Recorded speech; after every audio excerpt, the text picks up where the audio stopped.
Trailer பார்த்தோம். Trailer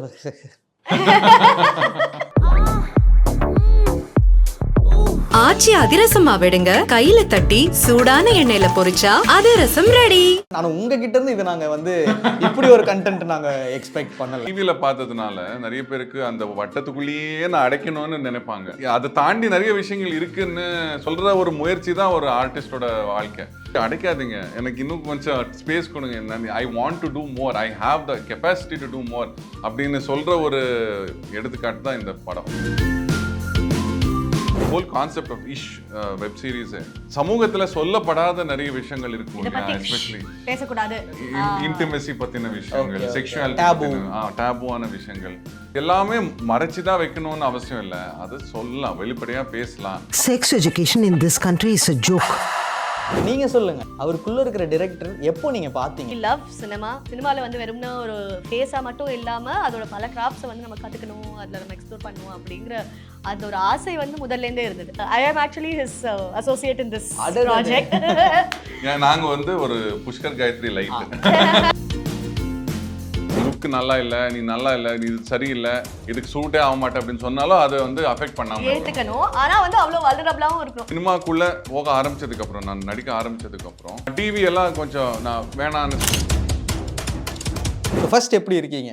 சூப்பரா இருக்கும், வெரி எக்ஸைட்டட். நமக்கு அடுத்து ஏதோ என்ன சொல்றது, அடுத்ததான் ஒரு ப்ராஜெக்ட் இருக்கு, அது எல்லாரும் எப்படி ஏத்துக்க போறாங்க அப்படிங்கிற மாதிரி ஹோப்ஸ் எல்லாம் இருக்கிறப்போ it's always very exciting time. பிரச்சனைகள் இருந்துட்டே இருக்கும், ஆனா குவாலிட்டி ஆஃப் த பிரச்சனைகள் இன்னும் பெட்டரா இருக்கிறப்போ ஒரு கிட்டத்தட்ட ஒரு இத்தனை வருஷம் ஆக்டிங்ல நிறைய விஷயங்கள் பண்ணி, அதுக்கப்புறம் இப்போ புதுசா ஒரு யூனிவர்சிட்டிக்கு போறோம். இந்த ஆக்டிங் இந்த ஸ்கூல் முடிச்சுட்டு இன்னொரு பெரிய யூனிவர்சிட்டிக்கு போகிறோம். இந்த யூனிவர்சிட்டியில் ஃப்ரெண்ட்ஸ் எல்லாம் கிடப்பாங்களா, எல்லாரும் நம்மளை ஏற்றுப்பாங்களா, அங்கீகாரம் கொடுப்பாங்களா அப்படின்னு ஒரு பயத்தோட, ஒரு எக்ஸைட்மெண்ட்டோட, ஒரு உற்சாகத்தோட போயிட்டு இருக்கு. Okay, actually is never made me feel that. Super. And another thing is when you're ஒரு ஆக்டரா, especially for him I'm saying, ஆக்டர்ஸ்க்கு இருக்கக்கூடிய இன்னொரு பிரச்சனை என்ன அப்படின்னா, இப்போ நம்ம we have to be very vulnerable. நம்ம ஒரு விஷயத்தை ஃபீல் பண்ணுறப்போ அது நம்ம ஃபுல்லாக உள்வாங்கி அதை ப்ராசஸ் பண்ணி அதுதான் அடுத்த வாட்டி நீ ஏதோ ஒரு கேரக்டர் அந்த மாதிரி ஃபீல் ஆகுது அப்படின்றப்போ you tap into all those emotional experiences. அதுலேருந்து தான் உங்கள் பர்ஃபார்மன்ஸ் வரும். அட் த சேம் டைம் ஒரு எரும மாட்டு தோல் மாதிரி இருக்கணும். ஒரு ஆடிஷனுக்கு போய் ரிஜெக்ட் ஆனாலும் அதுக்கு நொந்து நூடுல்ஸ் ஆகாமல் இருக்கணும். அதே சமயம் லுக் நல்லா இல்ல, நீ நல்லா இல்ல, நீ இது சரியில்லை, இதுக்கு சூட்டே ஆக மாட்டேன் அப்படின்னு சொன்னாலும் அதை அஃபெக்ட் பண்ணாம ஏத்துக்கணும். ஆனா அவ்வளவு வல்னரபிளாவும் இருக்கணும். அப்ப how do you manage that? இல்லையா? It is very tricky, it is very difficult. But என்ன ஒரு விஷயம் எனக்கு ரொம்ப ஹெல்ப் பண்ணிச்சுன்னா, நான் ஆஸ் அ ஆக்டர் சில பேர்கிட்ட நான் பேச ஆரம்பித்தேன். எஸ்பெஷலி சினிமாக்குள்ளே நான் போக ஆரம்பித்ததுக்கப்புறம், நான் நடிக்க ஆரம்பித்ததுக்கப்புறம் டிவி எல்லாம் கொஞ்சம் நான் வேணான்னு சொல்ல ஆரம்பிச்சிட்டேன். ஓகே, டிவி வேணாம், கொஞ்சம் சினிமாலேயே நான் ட்ரை பண்ணுறேன். ஸோ அந்த டைமில் ரொம்ப யோசிக்கிறதுக்கு டைம் கிடைச்சிது. ஓகே, அந்த டைமில் நான் நிறைய அசோசியேட் டைரக்டர்ஸ் படத்தை ஒரு நல்ல ஸ்டோரி வச்சு அதை பிச் பண்ணிட்டு இருக்கிறவங்க, அவங்கக்கிட்ட எல்லாம் பேசும்போது இவங்களோட ஒட்டுமொத்த வலியை கம்பேர் பண்ணும்போது என் வலி ஒன்றுமே இல்லை அப்படின்னு ஃபீல் ஆச்சு. ஏன்னா ஒரு நடிகன் ஒரு செட்லேருந்து இன்னொரு செட்டு ஏதாவது ஒன்று வந்துட்டே இருக்கும். ஒரு வாய்ஸ் ஆக்டிங் பண்ணலாம், ஒரு நாள் அட்வர்டைஸ்மெண்ட் பண்ணலாம், என்ன வேணா பண்ணலாம். பட் ஒரு டைரக்டர் ஒரு குழந்தைய சுமந்துக்கிட்டு ஆஃபீஸாக போய் அதை விற்க முடியாமல், அதை ஒரு அதுக்கான ஒரு கரெக்டான இது கொடுக்க முடியாமல் அந்த தவிப்பு அது அங்கே தான் என்னால் புரிஞ்சிக்க முடியுது. அண்ட் அதுக்கு தான் எனக்கு அந்த வலி கூட என்னை ஒரு மாதிரி ஈர்த்துச்சு. Okay, I want to see அது பட் அந்த வலி இருந்தாலும் அதுக்கான ஒரு சந்தோஷமோ, ஒரு ஆக்டருக்கான சந்தோஷத்தை விட ஒரு 10 மடங்கு, ஒரு 100 மடங்கு அதிகமாக இருக்கும். Okay, because you see a performance on screen. அது ஒரு நாள் நீங்கள் நடிச்சுட்டு நீங்கள் டப்பிங் பண்ணிட்டு போயிடுறீங்க. அது யாராவது பார்க்குறாங்க, ரசிக்கிறாங்க, அதை பற்றி பேசுகிறாங்க, அதோடு அது முடிஞ்சிடும். ஆனால் ஒரு கலைஞன், ஒரு டைரக்டர், அவன் எழுதி அதை கொண்டு போய் அதை பிச் பண்ணி அதை ஓகே வாங்கி அதை ஷூட் பண்ணி அதை போஸ்ட் ப்ரொடக்ஷன்லாம் முடித்து அதை கடைசியில் அதை ரிலீஸ் பண்ணும்போது ஏதோ உலகத்துல இந்த சாதனை வேற யாரும் பண்ணல அப்படின்னு ஒரு ஃபீலிங் வரும். ஒரு ஷார்ட் ஃபிலிம் எடுக்கும்போதே அந்த ஃபீல் வந்துரும் நமக்கு. and I felt that when I did this இது ஒரு சின்ன எபிசோட், ஒரு சீரீஸ்ல 35 minutes, இது ஒரு ஷார்ட் ஃபிலிம் தான் அது கிட்டத்தட்ட. அது and it's a part of an ensemble 4 எபிசோட்ல வர ஒரு எபிசோடு தான் இது. அண்ட் அதை நான் எழுதி அதை சேஞ்ச் பண்ணி Casting பண்ணி. ஒரு 3 நாள் டிராஃப்ட் பண்ணி அது காஸ்டிங் பண்ணி அது அவங்களோட உட்காந்து அதுக்கு pre production finally post production இப்போ அது ரிலீஸுக்கு வந்து நின்றுட்டு இருக்கும் போதே எனக்கு ஏதோ I feel like it's like one huge journey. Okay, ஒரு கம்ப்ளீட். காஷ்மீர்ல இருந்து கன்னியாகுமரி போன மாதிரி ஒரு ஃபீலிங். ஓகே, அது ஒரு and I never felt this as an actor. Okay. So ஒரு ஹோல் ப்ராசஸை வந்து எடுத்து பண்ணும்போது அந்த ஃபீல். ஆமா, அது and ஒரு கம்ப்ளீட் completed. ப்ராஜெக்ட். And you are giving small parts of yourself இல்லையா? இப்போ மைண்ட்ல இருக்கும்போது அது எழுதும்போது அது அங்கே போகும். எழுத்துலேருந்து ஸ்க்ரீனுக்கு போகும்போது அது வேற உருமாறும். அண்ட் ஸ்க்ரீன்ல இருந்து அது மக்கள் பார்க்கும்போது அது வேற உருமாறும். Like you're seeing the transformation in front of you seeing a child grow up. அது வந்து அது கருவாக இருக்கும்போது அதுக்கப்புறம் வெளியே வந்து அதுக்கான ஒரு ஐடென்டிட்டி இருக்காது. ஆனால் அது வந்து ஒரு டீனேஜராக வளரும்போது அப்போ இப்படியெல்லாம் யோசிக்கிறானா அப்படின்னு ஒரு ஃபீலிங் வரும் இல்லையா? அதே மாதிரி இஃப் சம்படி இஸ் வாட்சிங் your episode for the first time or your movie for the first time, இப்படியெல்லாம் அவங்க இதை இன்டர்பிரேட் பண்றாங்களா, இது நானே கூட யோசிக்கலையே அப்படின்னு அது ஒரு பயங்கர த்ரில்லிங். So nice. அண்ட் வந்து ஃபைனலி நீங்கள் வந்து டைரக்டர் ஆகிருக்கீங்க. இது யாருமே எதிர்பார்க்காத ஒரு டேர்னிங் பாயிண்ட்டாக இருக்குது. ஸோ நீங்கள் சொல்லுங்கள், அவருக்குள்ளே இருக்கிற டைரக்டர் எப்போ நீங்கள் பார்த்தீங்க? இந்த படம் அதெல்லாம் விட்டுருங்க. இல்லை எங்கள் 2 பேருக்குமே வந்து வி லவ் சினிமா. அண்ட் சினிமாவில் வந்து வெறும்னா ஒரு ஃபேஸாக மட்டும் இல்லாமல் அதோட பல கிராஃப்ட்ஸை வந்து நம்ம கற்றுக்கணும், அதில் நம்ம எக்ஸ்ப்ளோர் பண்ணணும் அப்படிங்கிற அந்த ஒரு ஆசை வந்து முதல்லேருந்தே இருந்தது.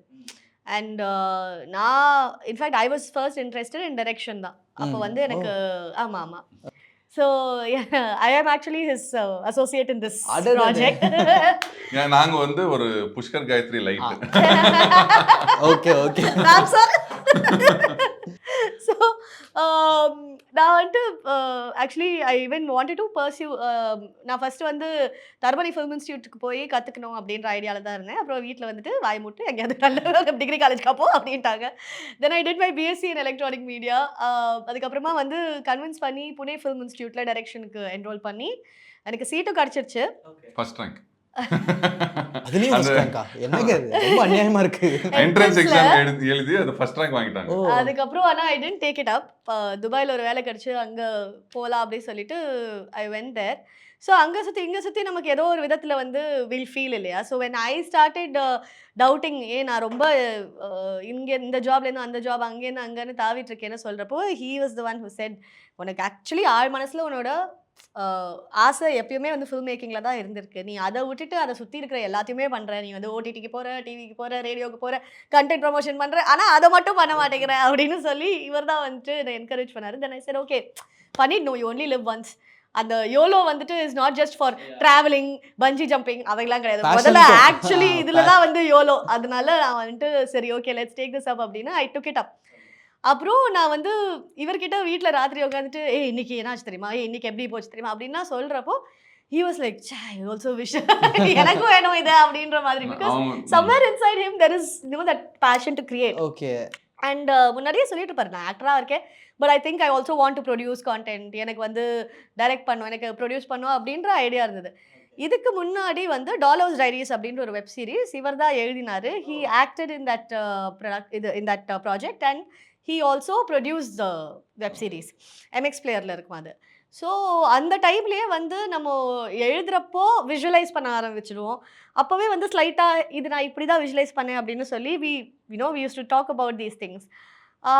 அதுக்கப்புறமா வந்து சில சமயம் நமக்கு தோணும், நம்ம இந்த மாதிரி இந்த சப்ஜெக்டில் ஒரு ஷார்ட் ஃபில்ம் எடுத்தால் நல்லா இருக்கும், இப்படி பண்ணணும் அப்படின்லாம் தோணிட்டே இருந்துச்சு. தென் when this opportunity came up, I said எழுது, சப்மிட் பண்ணலாம், பிடிச்சிருக்கு அப்படின்னா லெட்ஸ் கோ வித் இட் அப்படின்னு சொல்லிட்டு last 1 year I've been aiding with Mr. Andrew Lewis, அவர் கொலைகாரன் வதந்தி. ஸோ அங்கே நடக்கிறதெல்லாம் அமித்துக்கு சொல்லி, அதுக்கப்புறம் அமித் வந்து Amit and Andrew would have a talk and அன்னைக்கு செட்டில் இதெல்லாம் நடந்துச்சா அப்படின்னு சொல்லி. அண்ட் சில விஷயங்கள் வந்து as a first time director settle போய் பார்க்கும்போது நான் ஓகே இது இப்படி எடுக்கலாம் அப்படின்லாம் தோணும். இதெல்லாம் வில் ஸ்டார்ட் டு எக்ஸிக்யூட். ஆனால் நிறைய விஷயங்கள் நான் அது எதிர்பார்த்துருக்கவே மாட்டேன். ஓ இப்படி ஒரு பிரச்சனை வருமா, ஓ ஓகே. ஃபார் எக்ஸாம்பிள் அன்னைக்கு புரோக்கன் பிரிட்ஜில் ஷூட் பண்ணோம். ஓகே. தெரியும்ல அடையார் புரோக்கன் பிரிட்ஜ். அங்கே ஷூட் பண்ணும்போது சரி அங்கே ஷூட் காலையில் போயிடுறோம், இந்த டில் சன்செட் வரைக்கும் அங்கே ஷூட் பண்ணுறோம், கரெக்டாக இருக்கும் அப்படின்லாம் யோசிச்சுட்டு இருந்தேன். ஷீ சடன்லி செட் நாளைக்கு கண்டிப்பாக இவர் எக்ஸிக்யூட்டிவ் ப்ரொடியூசர் கிட்ட நாளைக்கு கண்டிப்பாக எனக்கு வாக்கி டாக்கி வேணும் அப்படின்னு. எதுக்கு வாக்கி டாக்கி, இது வரைக்கும் யூஸே பண்ணலையே அப்படின்னு. பட் ஷீ செட் அங்கே நீ you going all the way so அங்கே. ஷூட் பண்ணது எப்படின்னா broken bridge இங்க ஒரு பாலம் இருக்கும், இங்க ஒரு ஆமா, பாலம் ஆமா. இருக்கும். அதுதான் broken. ஆமா. இங்க தான் வந்துட்டு நான் போயிருக்கேன். கேரக்டர்ஸ் உட்கார்ந்துட்டு இருக்கு. இல்ல Okay. அதான் அந்த பாலத்தோட எட்ஜ்ல காலை கீழே போட்டு உட்காரணும் ஓ அவங்க. Okay. Okay. the camera crew and director இந்த தண்ணியில போய் சைடுல போட்ல மேல போய் கேமராவை ஏத்தி இந்த சைடுல இருந்து இவங்கள ஷூட் பண்றாங்க. which நிறைய பேர் வந்து it's a risky thing. Okay, camera தண்ணிக்குள்ள விழுந்துடக்கூடாது, பீப்புள் தண்ணிக்குள்ள விழுந்துடக்கூடாது, அந்த மாதிரியான சில கொஞ்சம் ரிஸ்க் எடுத்து தான் பண்ணும். ஸோ இங்கேருந்து they left on a boat. So I set நீ அங்கேருந்து ஃபோன் பண்ணிலாம் இன்ஸ்ட்ரக்ஷன் கொடுக்க முடியாது, நான் ஒரு வாக்கி டாக்கி இங்கே இவங்க பின்னாடி வச்சிடுவேன். ஓகே. ஆக்ஷன் Hero, சொல்றது heroine. வேணும்ல.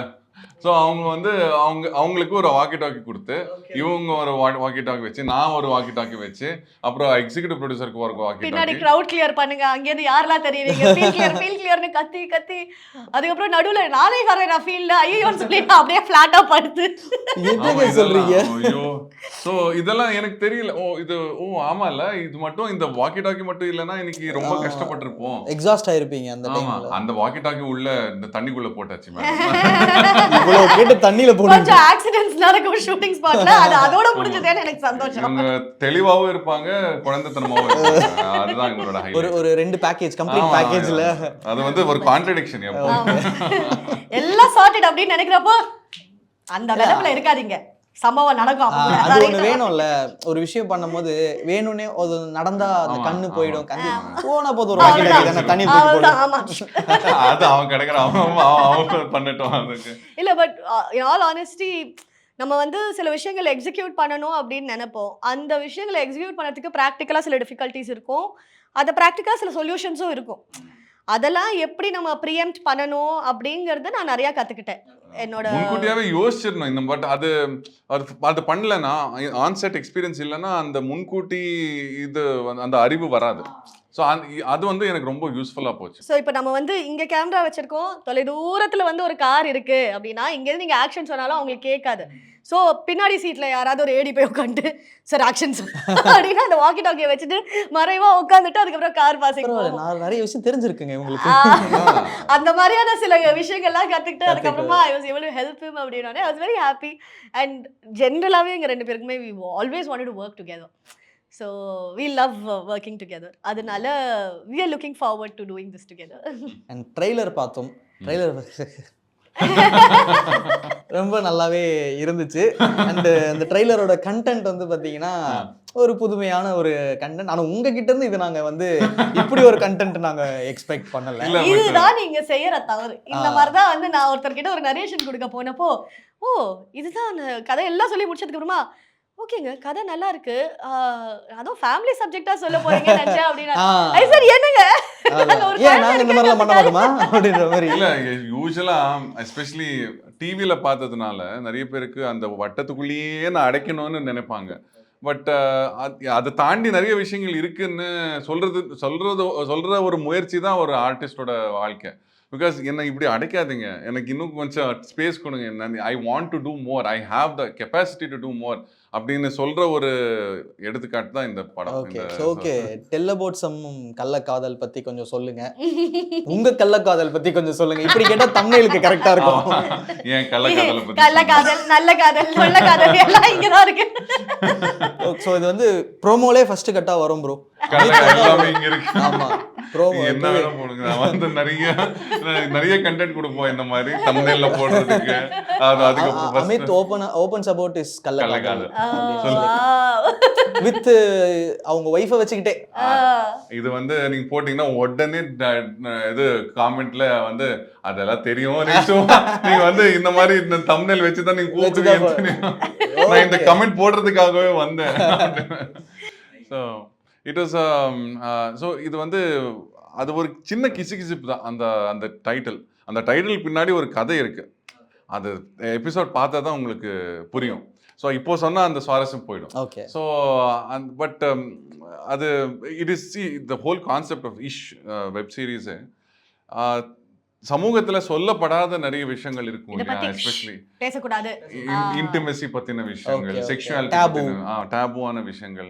ஸோ இதெல்லாம் அது எல்லாமே மறைச்சி தான் வைக்கணும்னு அவசியம் இல்லை. அது சொல்லலாம், வெளிப்படையாக பேசலாம் அப்படின்னு ஒரு ஃபர்ஸ்ட் டைம் தமிழில் பண்ணுறாங்க. அண்ட் ஆல்சோ இது வந்து it's like that you know. So அந்த வரிசையில் தான் each episode has a different story. அது ஆந்தாலஜி சீரீஸ் தான். ஸோ சிலது வந்து சீரியஸாக இருக்கும், சிலது கொஞ்சம் காமெடியும் இருக்கும், கொஞ்சம் சீரியஸ். இது வந்து முழுக்க முழுக்க ஒரு ராம்காம். ஆமாம், அது So, ட்ரைலர் பார்க்கும்போது தெரியும். ஓகே. ஸோ ஒரு ஃபன்னான ஒரு இப்போ ஜென்சிக்கு பிடிக்கிற மாதிரி கண்டிப்பாக இருக்கு அப்படின்னு நான் நம்புகிறேன். And I feel that it's நிறைய பேருக்கு ரிலேட் ஆகிற ஒரு கதை அப்படின்னு நான் ஃபீல் பண்ணுறேன். ஸோ சரி, இப்போ வந்து இது வந்து கண்டிப்பாக நீங்கள் வந்து இது மலுப்புற மாதிரி தான் ஒரு பதில் சொல்லுவீங்க நான் நம்புகிறேன். Few people can. ஓகே. ஏன்னா நம்ம காலங்காலமாக வந்து ஒரு ஏஜுக்கு அப்புறம் இருக்கிற அந்த ரொமான்ஸ் வந்து சி அப்படின்னு ஒன்று இருக்குல்ல. அதெல்லாம் வாய்ப்பே இல்லைங்க. சாரி. இல்லை இல்ல அது தப்புன்னு தான் நான் ஆமா சொல்றேன். ஆமா அதெல்லாம் இல்லை வந்து அதெல்லாம் ரொம்ப- எங்கள் அப்பா பார்த்து ஓ தான் கத்துக்கிட்டது. அப்படியா? அதான் நான் சின்ன வயசுலேருந்து எங்கள் அப்பா எங்கள் அம்மாவுக்கு காட்டுற அன்பு, பாசம், ஒரு ரொமான்ஸ் அதெல்லாம் நான் பார்த்து தான் வளர்ந்துருக்கேன். அவங்கள பார்த்து நான் கிண்டல் அடித்தாலும் அதெல்லாம் எனக்கு ஒரு பெரிய கோல் மாதிரி. இந்த ஒரு பொண்டாட்டியை ட்ரீட் பண்ணணும், இப்படி தான் ட்ரீட் பண்ணுப்பா, எங்கள் அப்பா எங்கள் அம்மாவை ட்ரீட் பண்ணுறாரு, அந்த மாதிரி நான் வந்து என் பொண்டாட்டியை வச்சுக்க போகிறேன்னு சின்ன வயசுலேருந்து நான் ஒரு குறிக்கோளாக நான் வச்ச ஒரு விஷயம். ஸோ அது அது அந்த ப்ராசஸ் எப்படி போயிட்டு இருக்கு? அந்த இது குறிக்கோள் நல்லாதான் போயிடும். அதான் நான் சொல்றேன். நல்லதாங்க போகுது அந்த மாதிரி. Yeah. It's See, fun. you have to have a happy household. அது எப்படி வந்து ஒரு குழந்தைக்கு வந்து நீ பெரிய ஆளாகி நீ இப்படி இருக்கணும் அப்படி இருக்கணும் நம்ம சில கோல்ஸ் கொடுக்குறோமோ அதே மாதிரி பர்சனல் கோல்ஸும் அவங்களுக்கு இருக்கணும். நம்ம வந்து நாளைக்கு when we fall in love with somebody அவங்க வந்துட்டு எந்த மாதிரியான ஒரு பர்சனாக இருக்கணும், எதெல்லாம் வந்து ரெட் ஃப்ளாக், எதெல்லாம் வந்து is a great sign of a good person அப்படிங்கிறத அவங்க ஜட்ஜ் பண்ணணும்னா அது also begins from home. So that இது இந்த மூவி ஆல்சோ கள்ளக்காதல் கூட it is more about a friendship between a college boy and a girl. இப்போது எங்கள் அப்பா அடிக்கடி சொல்லுவார் வந்து, நீ என்கிட்ட வந்து ஏதாவது ஒன்று கேட்குறேன், அது நான் உடனே போய் உங்கள் அம்மா கிட்ட தான் நான் பேச போகிறேன். எந்த முடிவு வந்தாலும் 2 பேர்கிட்ட இருந்து தான் அந்த முடிவே வரும். என்கிட்ட ஒன்று சொல்லி எங்கள் அம்மா கிட்ட ஒன்று சொல்ல முடியாது. ஏன்னா 2 பேரும் எப்போவுமே கான்டாக்டில் தான் இருப்போம். எல்லாமே சேர்ந்து கூடி சேர்ந்து தான் டிசைட் பண்ணுவோம். Okay okay. ஸோ அந்த மாதிரி தட் வாஸ் ஒன் ஹியூஜ் இது ஃபார் மீ, ஒரு இன்ஸ்பிரேஷன் ஃபார் மீ. ஏன்னா ஒரு கப்புள், ஹஸ்பண்ட் அண்ட் ஒய்ஃபாக இருந்தாலும் சரி, ஒரு பாய் ஃப்ரெண்ட் கேர்ள் ஃப்ரெண்டாக இருந்தாலும் சரி, அவங்க வந்து நான் ஒன்று தனியாக ஒன்று சொல்கிறேன், நீ என்ன இது சொல்கிறது அப்படின்னு சொல்லிட்டா அப்போ அங்கேயே அது கொலாப்ஸ் ஆகிடும். அந்த ரிலேஷன்ஷிப்பே you are one against each other. அது வந்து நீயா நானா ஆகிடும். அது அப்படி ஆகக்கூடாது. நாம அப்படின்னு தான் இருக்கணும். ஸோ இந்த கதையும் அப்படி தான். அவங்க ஒரு பிரச்சனையை எப்படி சால்வ் பண்ணுறாங்க, ஒரு விஷயத்தை எப்படி அணுகுறாங்க அப்படிங்கிறது தான் கதை. நைஸ். நாங்கள் ரொம்ப எக்ஸைட்டடாக இருக்கோம். ட்ரைலர்னால அது கொடுத்த அந்த ஒரு ஹைப் அதனாலன்னு நான் சொல்ல வரல. நீங்கள் சில விஷயங்கள் சொல்கிறீங்களா, அதை வச்சு நாங்கள் பார்க்குறோம். அண்ட் 2 பேரும் சேர்ந்து ஒர்க் பண்ணியிருக்கீங்க. ஸோ வெறும் ஒரு படமாக மட்டும் பார்க்காம அதுக்கு பின்னாடி என்ன நடந்ததெல்லாம் நம்ம மைண்டுக்குள்ளே வந்து அங்கே நம்ம பொறுத்து வச்சு பார்ப்போம். So very excited. ஸோ சீக்கிரமாக வந்து பார்க்க போகிறோம். நீங்கள் எப்படி எக்ஸைட்டடாக இருக்கீங்க? Very very excited. எனக்கு அதான் சொன்னேனே, இது நான் பண்ணிட்டேன். இந்த எபிசோட் நான் ஃபைனலாக கொடுத்து இப்போது அது சேனலில் இருக்குது. அது சேனலில் வந்து 19th அன்னைக்கு, செப்டம்பர் 19th அன்னைக்கு ஆஹால அது ப்ரீமியர் ஆக போகுது. அது வந்து அது நல்லதோ கெட்டதோ, அது யார் என்ன பார்த்து என்ன சொல்கிறாங்க அதெல்லாம் என் மைண்டில் இருக்குது. பட் இது ஒரு கட்டத்தை தாண்டிட்டேன். இது ஒரு விஷயத்தை நான் ஒரு கிராஜுவேட் ஆகிட்டேன்னு எனக்கு இப்போ ஃபீல் ஆகுது. பிகாஸ் இது நான் I seen it to the end அப்படின்னு ஒரு ஃபீலிங் இருக்கு இல்லையா. இதுக்கப்புறம் அதோட விளைவுகள் என்ன வந்தாலும் நான் ஏற்றுக்கிறேன். அது வந்து அதான் சொன்னேன், சந்தோஷத்தையும் சந்தோஷமாக ஏற்றுக்கணும், துக்கத்தையும் வந்து அதே சமநிலையாக ஏற்றுக்கணும் அப்படிங்கிற ஒரு மனப்பான்மை தான். But yeah, we're very happy. it is one milestone in my life. Okay. ஆச்சி அதிரசமா விடுங்க, கையில தட்டி சூடான எண்ணெயில பொரிச்சா அதிரசம் ரெடி.